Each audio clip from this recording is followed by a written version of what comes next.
What did I want to say? Where was I? I'm going to put it on group so I can see who's here. Wonderful. Wonderful. Let's see. Rick and Sarah, Vesper, welcome. Thank you for coming. And who is this down here? Kathleen is here. Yay, team, and Aviva. Wonderful. Well, we're waiting for John Harris because that's how the program begins. Oh, but I was talking in the meantime about being safe. And I made a little list. If I get frozen or incoherent, or I have a list of protective devices. One of them is silence. One of them is telling you to play among yourselves. You're all welcome to stay unmuted unless you think you're interfering with the sound. Another one is to remember I have a collective, a tribe, a community. Another one is I went to a storytelling workshop years ago with a husband and wife leading it. They were large people, but also large was a teddy bear they brought in the room with them, size of an 8-year-old. And they just put the teddy bear on that guy's lap and introduced their workshop. And when we worked in pairs, the person who was listening sat in the lap of the person telling, the adult, right? Sat in the lap of the person telling the story and looked up as it tried very hard to be like a 5-year-old. Just looked up and wondered at that story and interrupted with that story. And the teddy bear was there to remind us as the leader was holding the teddy bear. So I got a security large animal over there. I got my notes. I wanted to tell you about totems. I have a number of totems in honor of Vesper. I don't know that I'm all that accurate in my understanding of them. By the way, if you don't understand me or you have a question, let me know. I'm not here to bore you. So one of my totems in Spanish, it's melocotón or durazno, the peach. And when a peach is small, it's hard and it's green, it's small, and it doesn't look like it's much good for anybody to do much with it. And that's true for some time. But when that peach eventually comes into her prime, she's got fragrance and sensuality and beauty and ripeness, and she's got all that nourishment to give. And that is my totem, and that is what reminded me in all these years that I was getting there, that I was going to be who I want to be as best I could. And we're here, folks, we're here. I was like, you know, everybody says when I grow up, all kinds of grown-ups say when I grow up, but I was doing that. I was going to an elder's workshop in preparation because someday I would be an elder.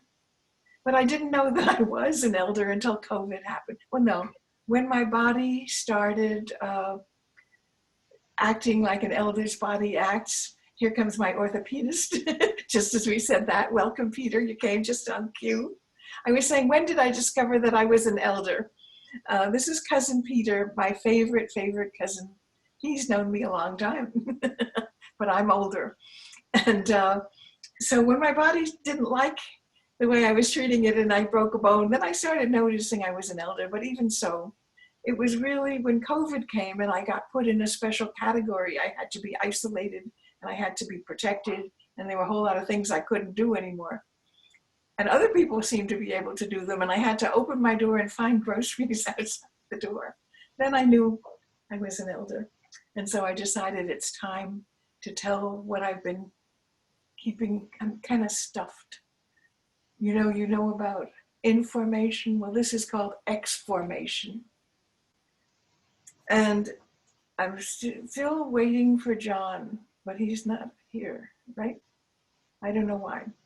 I'm going to go see what's going on because that's not typical.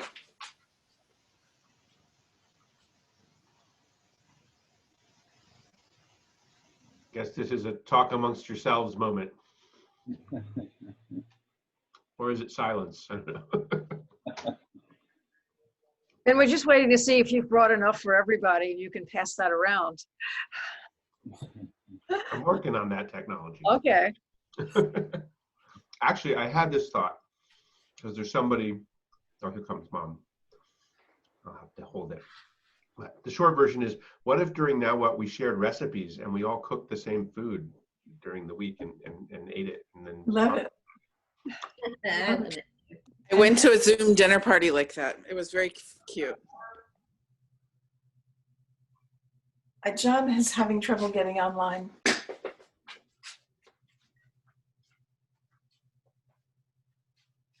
Yeah, there's a woman in the UK who in her Now What profile said that one of the gifts she brings is her daily ritual of providing nourishment for herself and her family. And it looks like she's Indian. So I love Indian food and I like cooking it, and I'm just imagining making that connection. Okay. He's coming.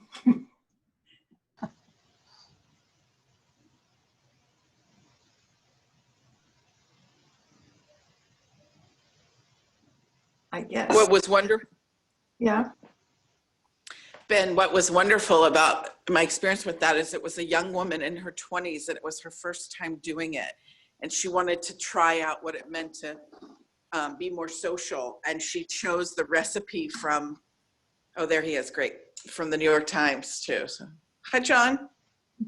Hello. Okay, John Harris and I are celebrating being together 11 years. We met online at a place called plentyoffish.com.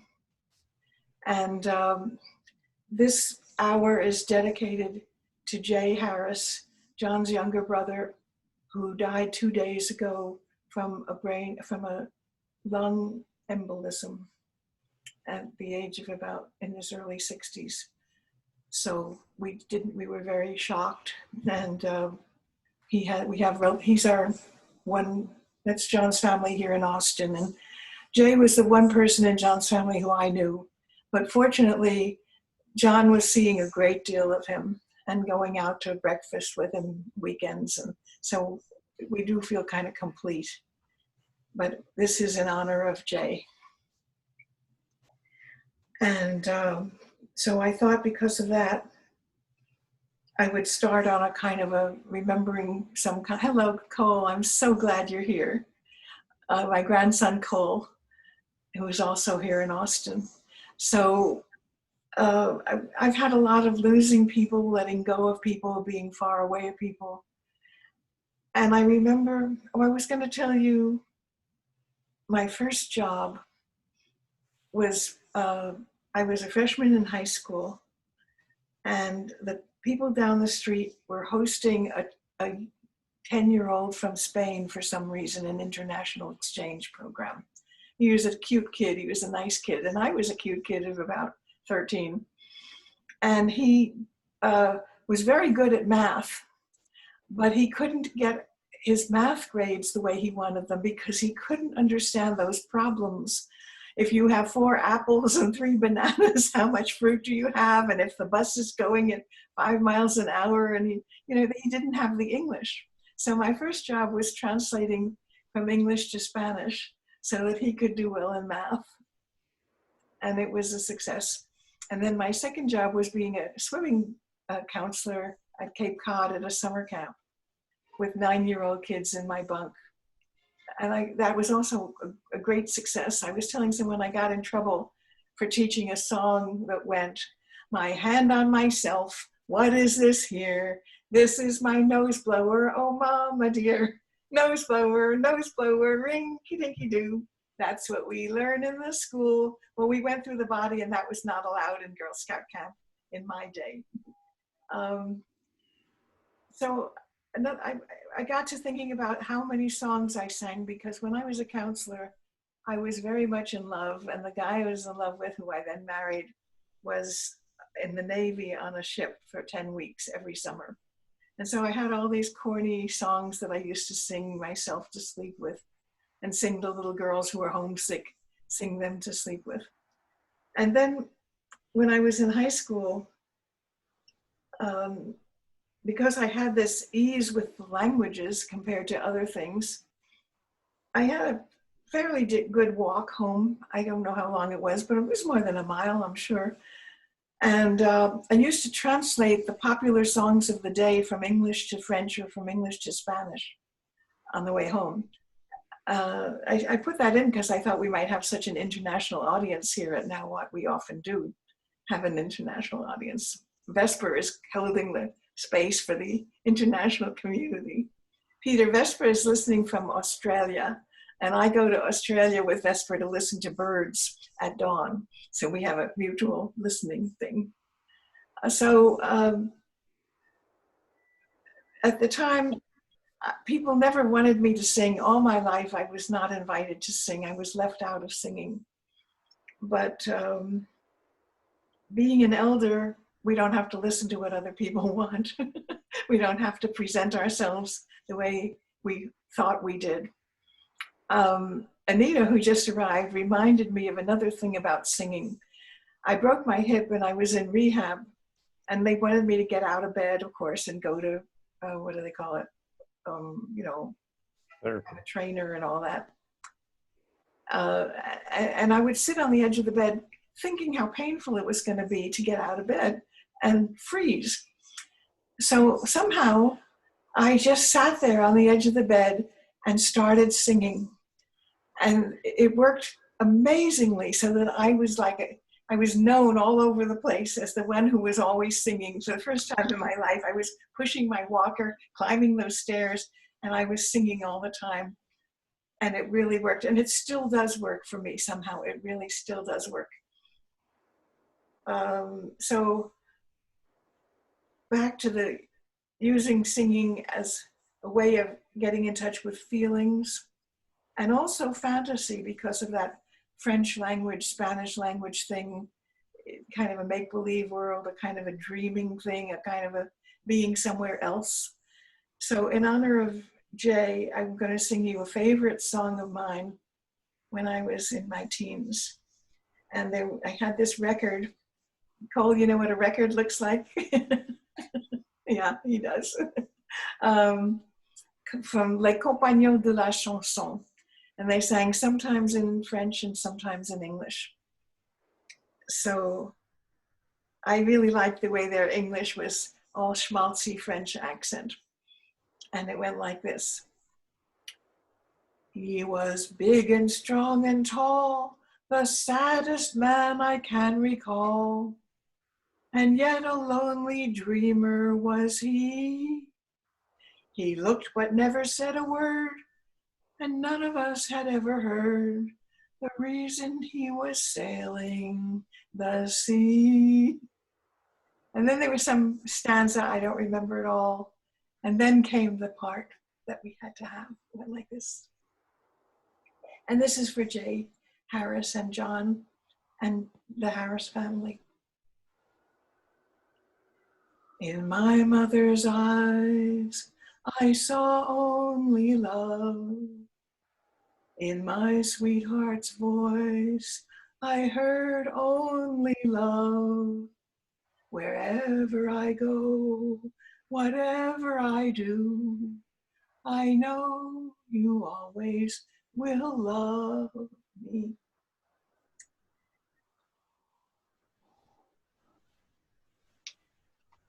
Anybody need a break, a question? Are you doing okay? You're hanging in there? Okay, I have a choice now of all the things I might have done. I might have 2 more granddaughters showing up, so we have a story for them and for Cole if we have a grandchildren's story. I have, everybody knows pretty much how many grandchildren I have. We don't have to go there. When I call this Elder Speaks, I was interested in the fact that my awareness of how tribes, Native American tribes work, is that a chief can say, I have spoken. He trusts everyone who hears him to get it straight. And he trusts them to repeat it. It's the opposite of what we do in our culture. You do not get requests for confidentiality what stays in Las Vegas or what stays in this retreat or what stays in this program. Don't tell anyone. We're so safe that we're only going to tell you, and then we'll be safe because nobody outside will know. It's quite the opposite. If I speak, I'm going to try to say my very most important, truest, authentic, useful self. And it's wonderful if you want to tell anybody else, go for it. And if you get it wrong, I'm strong enough to cope with that, to deal with that. So that I have spoken means you don't have to keep it confidential, and you don't have to pretend that this is the only safe space we have. It's just a safe space to do that exploration.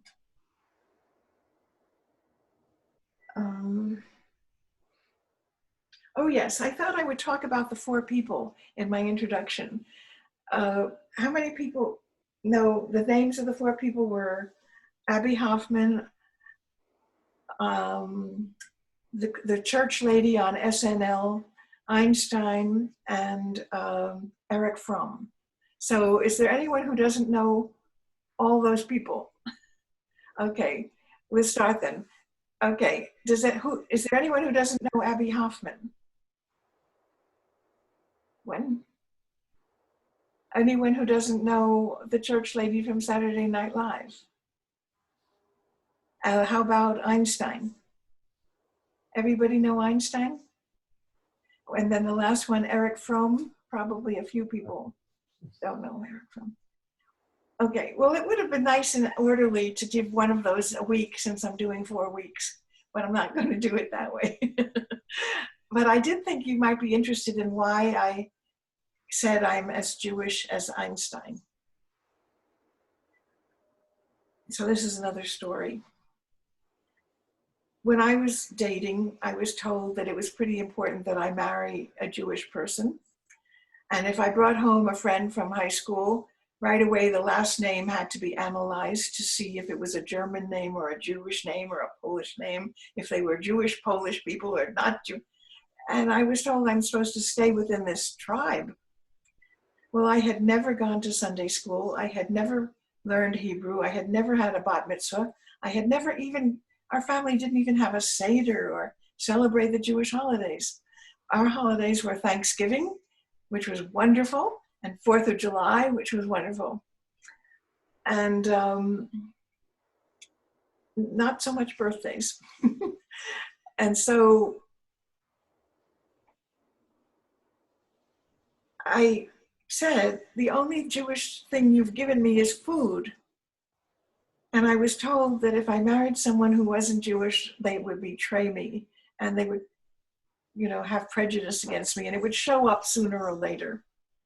And that can be other stories. Did that happen or not? That's for another day. But I did go around explaining to people that I just didn't grow up with what you all have. Not just that I didn't have church, but I didn't have forgiveness. I didn't have prayer. I didn't have blessings. A lot. I didn't have ritual. Didn't have music, spiritual music. So I announced, that was who I was when I introduced myself to people. And when I was in my 40s, a teacher assigned me a book, which I still own, called Einstein's Religion. And when I was growing up, that was a very hard time for the Jews, and the Jews were called vermin, and they were, there was a genocide, and people thought very little of Jews, and they couldn't join clubs or go to colleges easily or join some of the professions, and Jews were a very, very low down. And that was the war that discovered how very, very, very terribly they had been treated. And then somehow in the 40s, here was Einstein. There were 2 heroes. Well, there was Eleanor Roosevelt, but there was Einstein and there was FDR, Franklin Roosevelt. But Einstein was a genius, and he was very, very smart from my childish perspective. And somehow he proved that we were really worthy, smart, brave people. And he took advantage of that, and he used what we would call today social media. He was in Look magazine, Time magazine, Life magazine, Ladies Home Journal, Good Housekeeping, on the radio. He was everywhere in the newspaper columns. So was Eleanor Roosevelt. But the book gives you the things he said, this whole text. And he really said the same thing. The whole book repeats over and over again the same thing. And what he said was what his religion is. When he was 12, he had a German tutor who was a young man who he thought very highly of. And that tutor wanted the Enlightenment and science.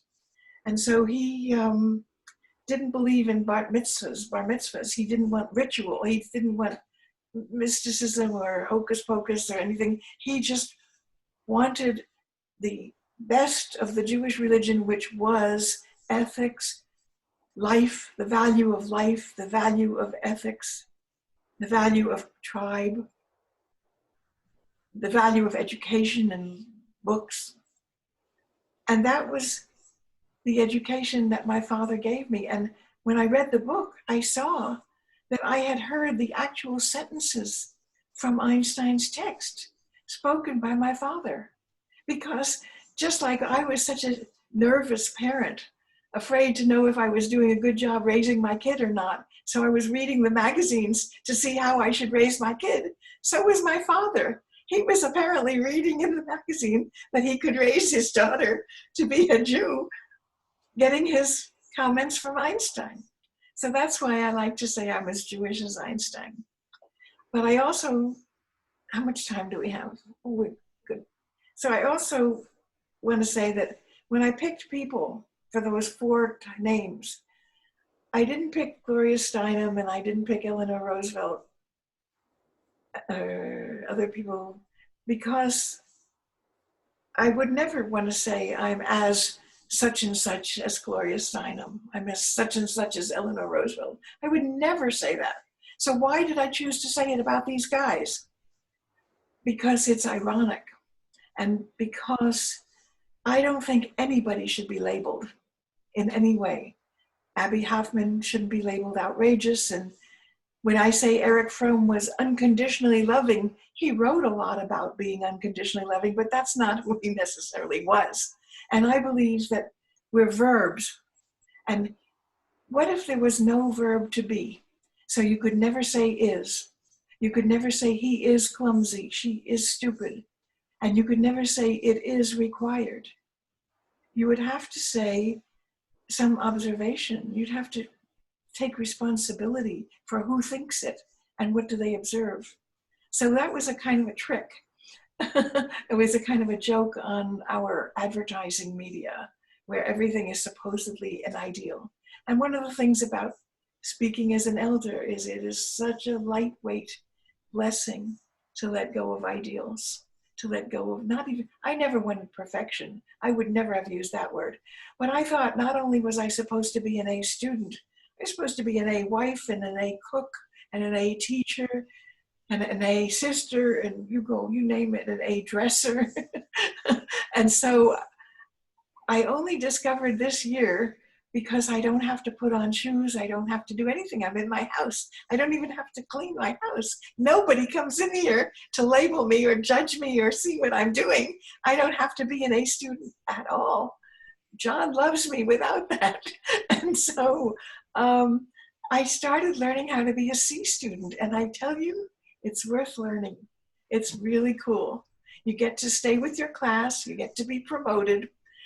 You get to kind of pay attention if you're kind of interested, and you get to do all the things that you are interested in and you want to do, and you don't have to suck up to the teacher. So that's my elderly advice. I think I'll just stop talking and see what happens. Everybody can unmute and I'll see what happens.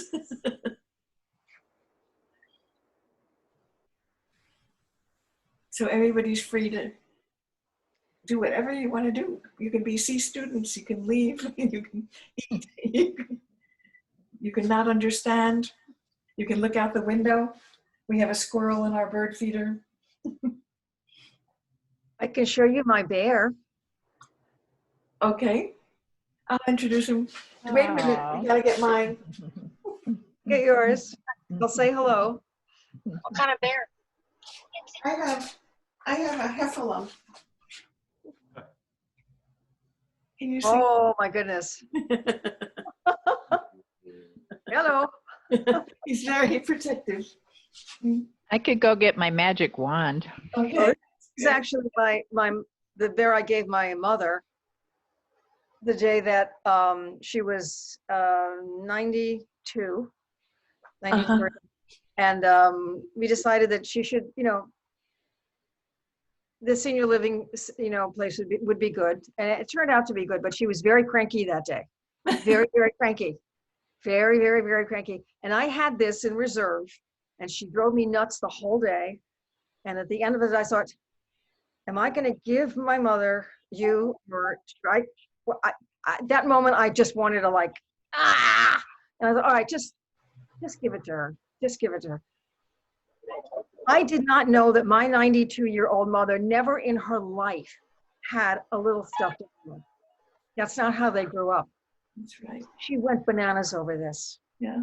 Her whole demeanor changed. She softened up, which was a freaking miracle. She just loved it. And I keep, I keep very few mementos, but I keep this. It's sort of like if you have a choice between wanting to kill somebody or giving them a little bit, do this. Do this. Just be nice and see what happens. Oh. He's always with me when I do my show. He's my audience. This is Aw, hi, Trevor. Hey, Cole, Oh, do you have anybody under my light. to show us? Well, I'm in my car. Oh, you're in your car.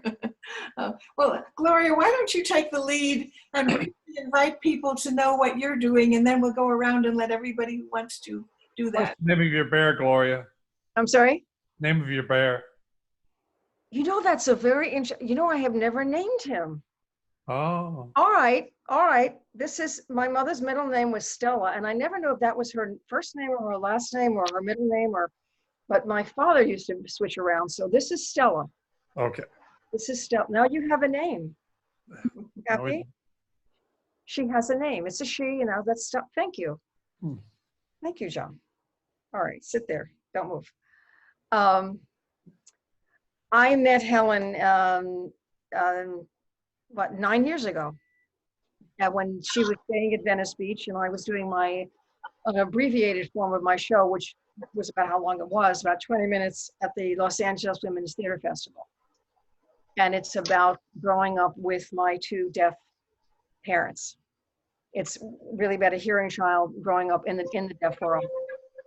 It's now a 70-minute show. It's an award-winning show. It's done really well.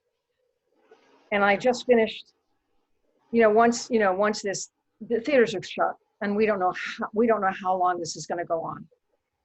And my first lesson in Zoom was actually from Ben. I didn't know what this was a while ago. He gets around. Want to do the show? Oh, sorry. Ben gets around. Ben gets around. I had no idea what he was talking about or what I was doing, but this was quite a while before the pandemic started. And then when it started, I had no desire to do this. I'm, as it's the sign is, I'm too old. I'm too old. I'm not young enough for this kind of show. For a 1 hour, one woman show. No, not on Zoom. No, what is Zoom? What? So what happened is somebody recommended me for a theater in California called The Marsh. The Marsh was doing solo arts heal. They were doing Put everything in the chat. Put anything you want in the chat. Yeah. So I'll just be very, very brief. And so once somebody recommended me, I said, oh shit, now I have to learn this stuff.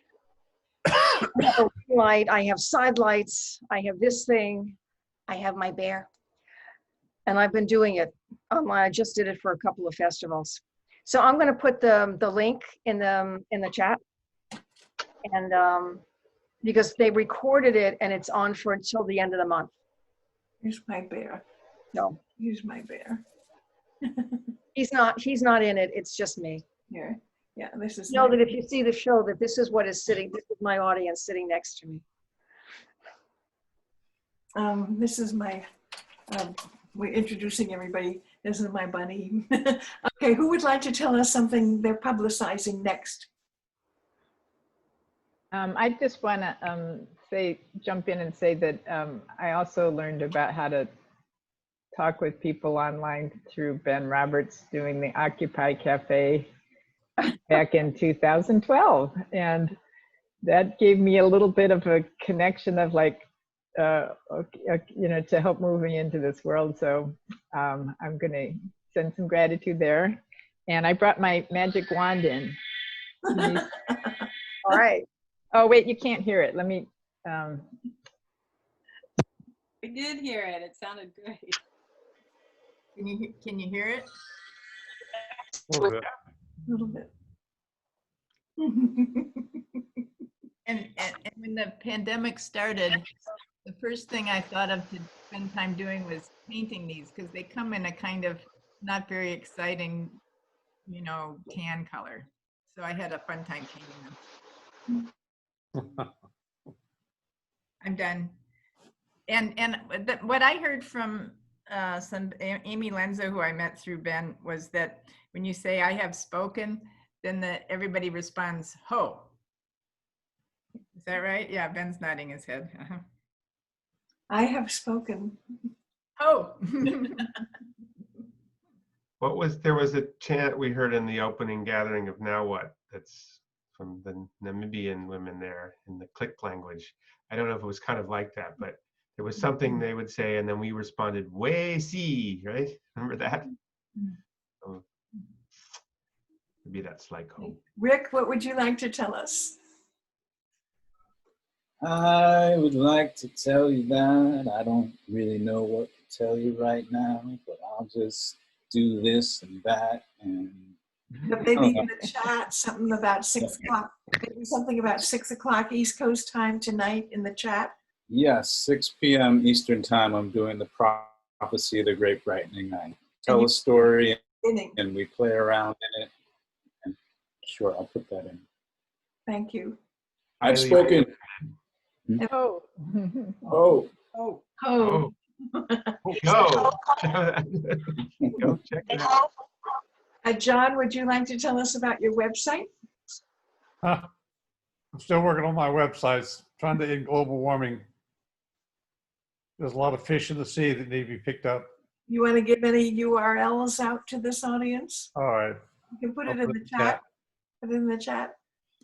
And Yeah. Vesper, where's Vesper? Would you tell us what happens from your part of the world on Now What?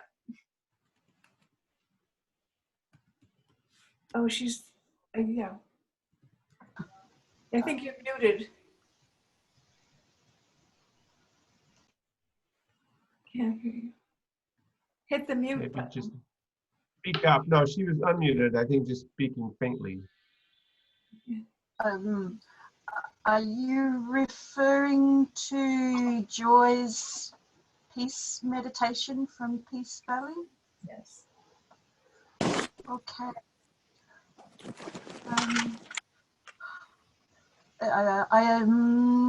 That's all in Joy's hands now. So, Okay.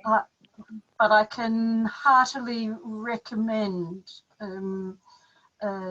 Joy's meditation at Peace Valley, where it is just a simple joy to be silent and to listen to the song of the birds. And At dawn the in first, people from all over the world together listening to the birds in Yes. Australia. At dawn in Yes. Australia every week. yes, Yeah. yes.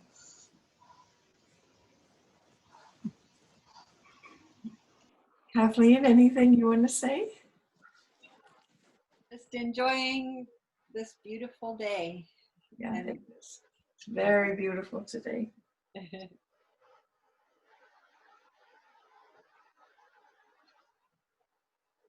Welcome. Here comes a grandchild. Time for the grandchild's story. Just in time. put him away. Say bye. Hi, Rachel. Oh.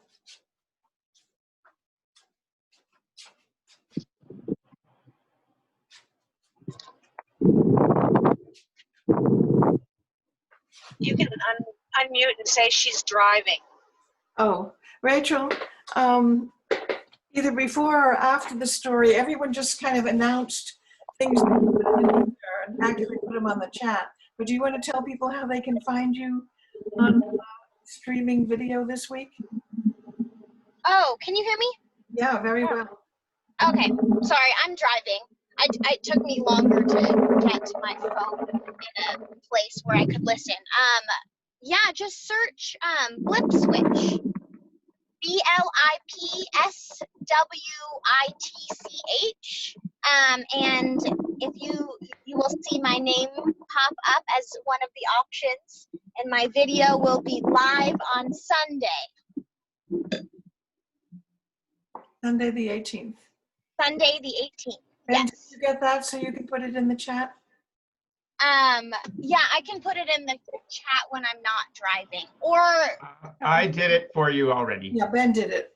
Okay. oh, great. Thank you. So here's our story, our grandchildren's story. This is when my first granddaughter was born.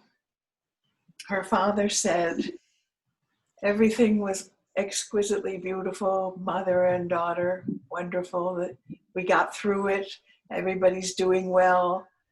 And he was euphoric and I was euphoric. I was in Chicago, he was in New York.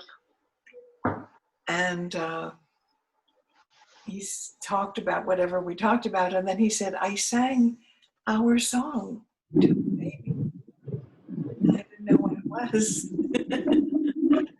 So he sang it to me. And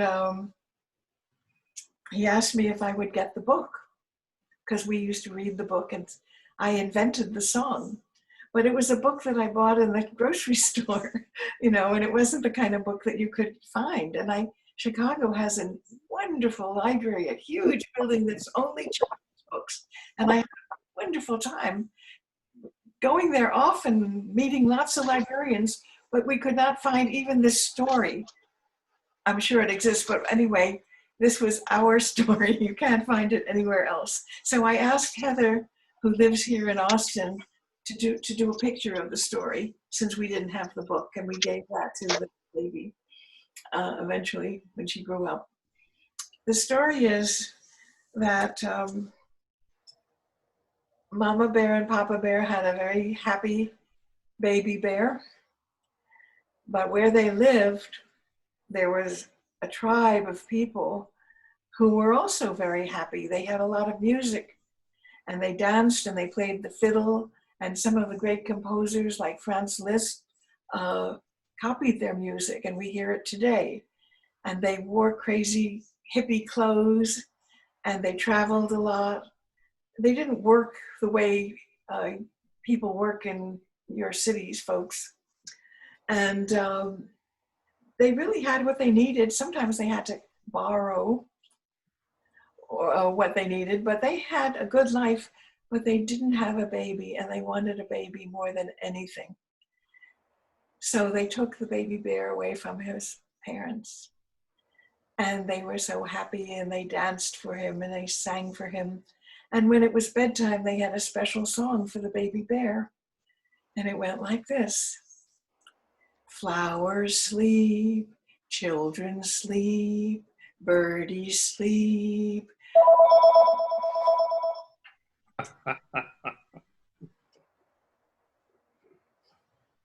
Tulips sleep, swimmers sleep. And it went on, depending what the day had been like. But at the end, as they were enjoying it so much, remembering the day, ice skating people sleep, hummingbirds sleep, and it would be interrupted every time. And baby bears like to eat. And that was kind of true of a lot of babies in our family. They like to eat better than to sleep. And so that was the story. And so what happened was that after a few months, the bear got healthier and happier and healthier, and the poor people who were trying to keep up with him got more and more emaciated and exhausted, until finally they had to bring the baby bear back to his parents. So we did that. And we're going to stop at 2 o'clock. So we have 15 more minutes. And I do a thing called Interplay, which you can find interplay.org. And Ben and I, we do lots of different cards. There's one from Tom Atlee. Would you put Tom Atlee's on the chat? That's a highly recommended card. And then the other Fridays, I'll tell you about other cards. But for today, Peter, would you pick a number, and then I'll count the cards to that number, if it's not too high. Or Are you doing can the Wise Demise Democracy cards or the group work stack? both. Peter, you can pick a card by what you see, or you can pick a number, whatever you like.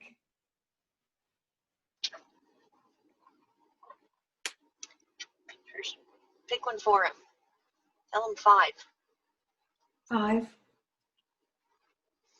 Okay, 1, 2, 3, 4. So this is another story. The name of this card is Babbling. Babbling is a funny girl, and she loves to laugh. She'll talk in run-on sentences or fragments. And if the mood is right, she may even create a fake foreign language.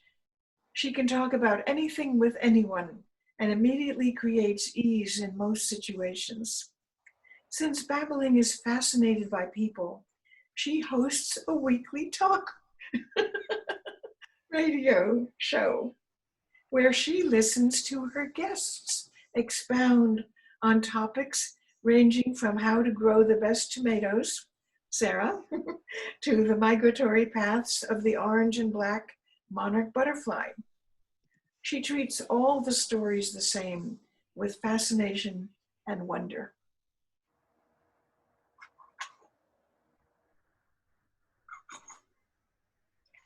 And I then want to tell you about an experience I had in the 70s. I was about in my 40s, I guess, with what I call technology, what I call social media, it would have, of course, been the telephone at that time. I lived down across the alley in Chicago from something called the Runaway Hotline, which was a national hotline for runaway kids, teenagers.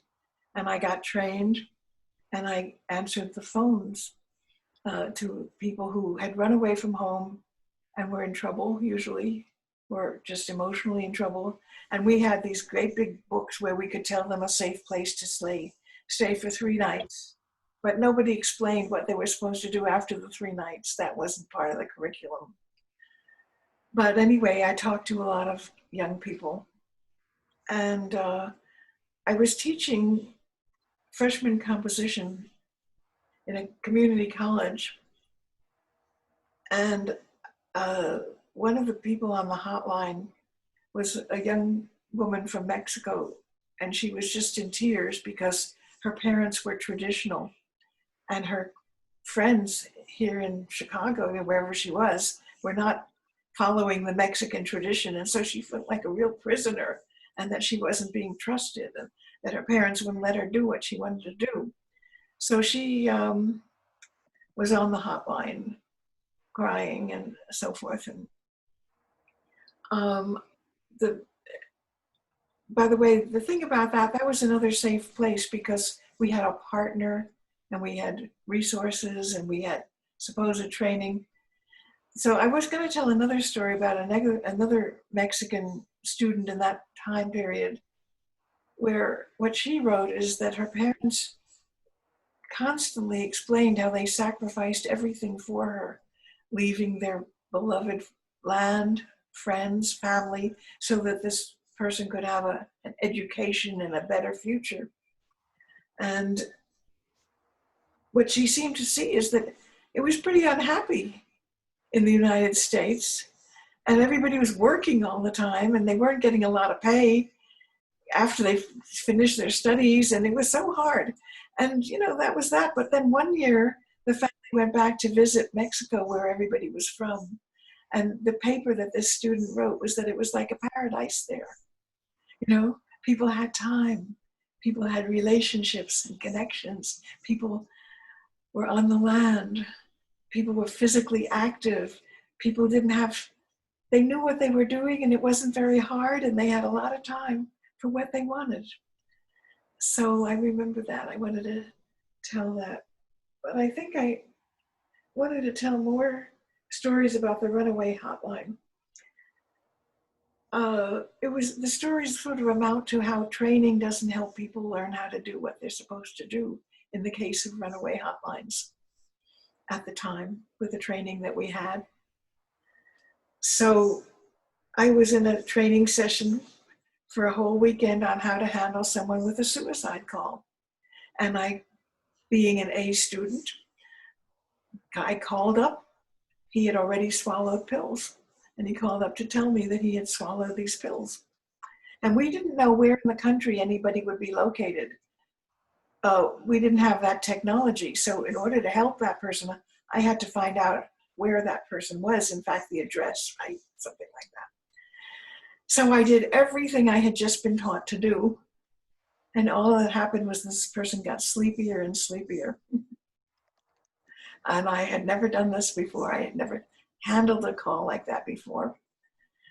So I had to rely on my own judgment. There was nothing else left. And he was getting sleepier.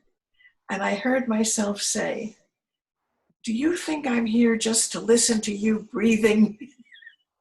I want you to get up and go to the refrigerator and get a glass of milk. And when you come back, you're going to give me your address." And it worked. So it's things like that that become empowering. And the cops came. He had unlocked the door.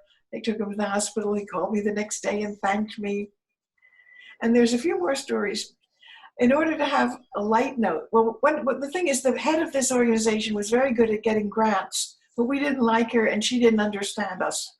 As so typical, right? And so she got a sex hotline, and that had a separate phone. That was a bright red phone next to the other phones. And when the red phone rang, there was a whole hullabaloo. And we were taught back then that these people were taking time away from the people who needed us, the troubled people, and that we should just get them off the phone. They were all masturbating. They were all no good. And we just had to get them off the phone and have contempt for them. They were really our we were sort of provided with scapegoats. And so I thought, this is very difficult, heavy work, and we really need the lightness of a sex call now and then. This is a good thing. We shouldn't be doing this.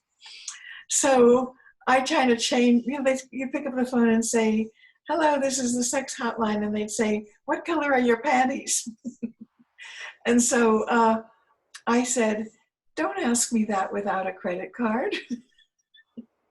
And I found ways to make theater out of that.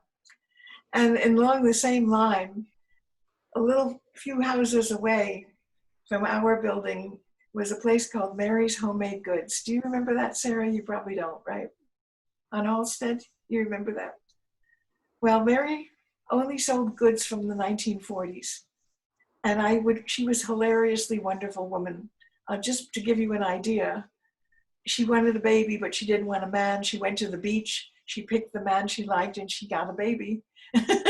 And she raised this kid very happily.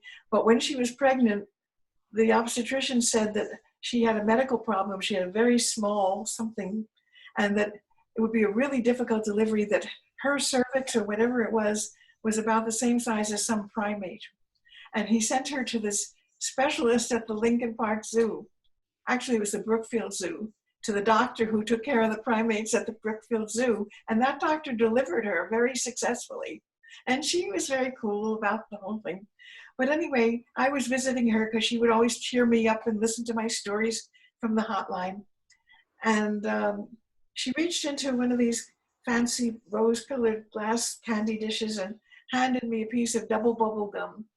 And when you opened the double bubble gum, there was a tattoo that you could make on your skin.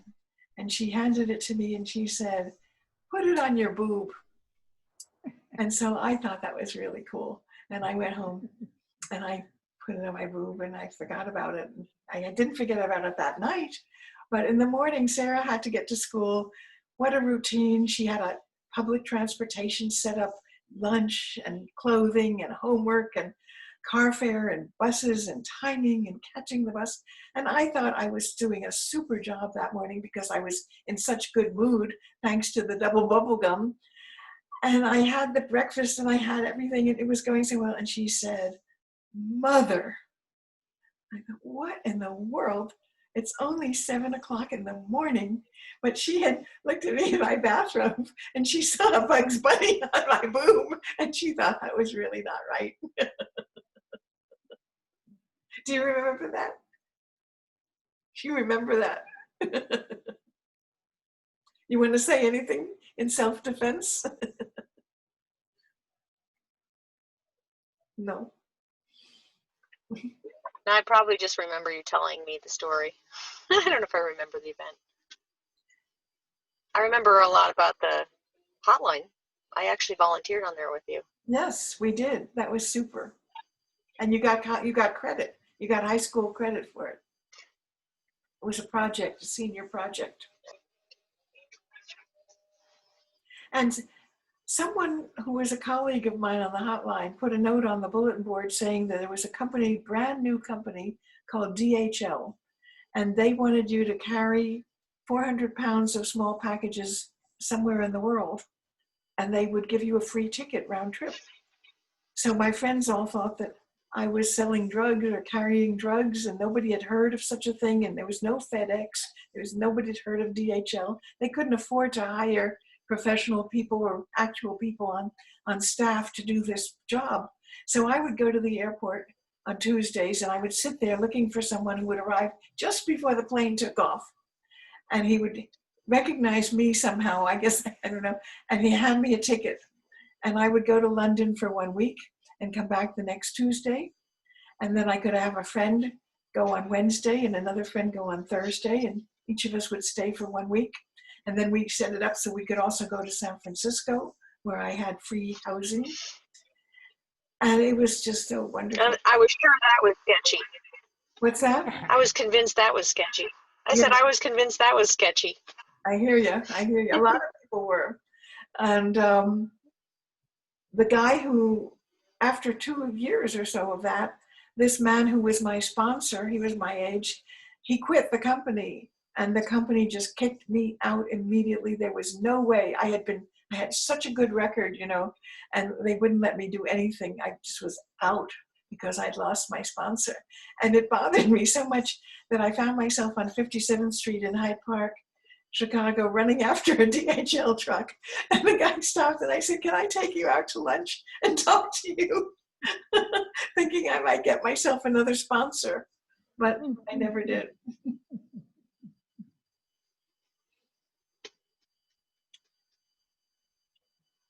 There was one other thing. There's a newspaper called The Reader in Chicago.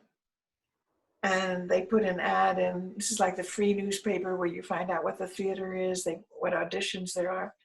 And the hospital, very good hospital in Chicago, a very highly thought of sleep study program, wanted volunteers for a sleep study program. And in return, they wanted you to sign up for a week of sleeping there in the hospital. And in return, they would pay you $100, so I could get $100 for going to bed, which I thought was a good thing to put into my life experience. And I would get a transcript of all the dreams that I had, because the whole point of it was for me to tell them what my dreams were and for them to record them. And then I got this package of everything I had dreamed for a week, because usually when I wake up, I've lost most of my dream, but they were waking me up when the REM told them to, and I was in the dream. And I'd never experienced that. It was more like opera. The colors were very vivid. The sounds were extraordinary. It was just tremendous. And I was very unhappy. That's why I qualified for the study. I had broken up with the guy I was in love with, and that's how I qualified to be in the study. But they were studying how the women handled losing the person they loved, whether they got depressed or whether they got better. And they thought it had a connection with teaching the women to dream better or differently. So I just wanted to say, because Peter's here especially, that the most important dream was that my grandfather was in this dream, and he was in the woods. And it was just this loving, extraordinary, beautiful experience with him in the woods. So much so that at the time I had a video business. And what I did is I hired someone, paid someone, rented a space, hired an actor to play my grandfather, painted driftwood silver while sitting in an art show, an outdoor art show, brought in the silver driftwood, had him enact the dream and the words from the script.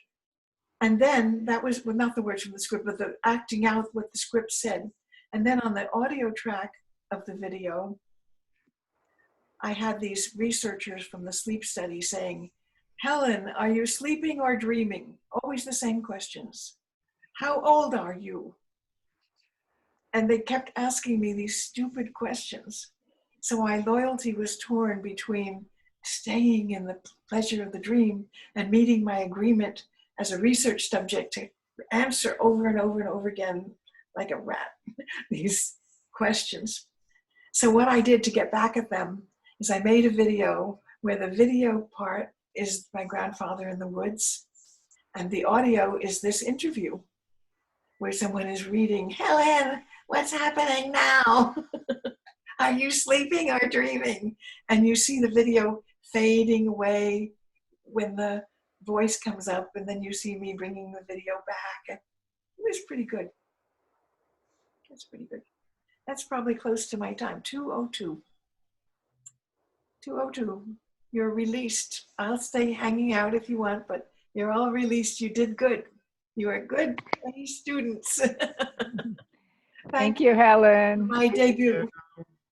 What fun. Thank you. Thanks, Ellen. Good to see everyone. What? Little mini family reunion plus friends and now what, folks? That's right. Wonderful. Thank you so much, Helen. It was lovely. Thank you.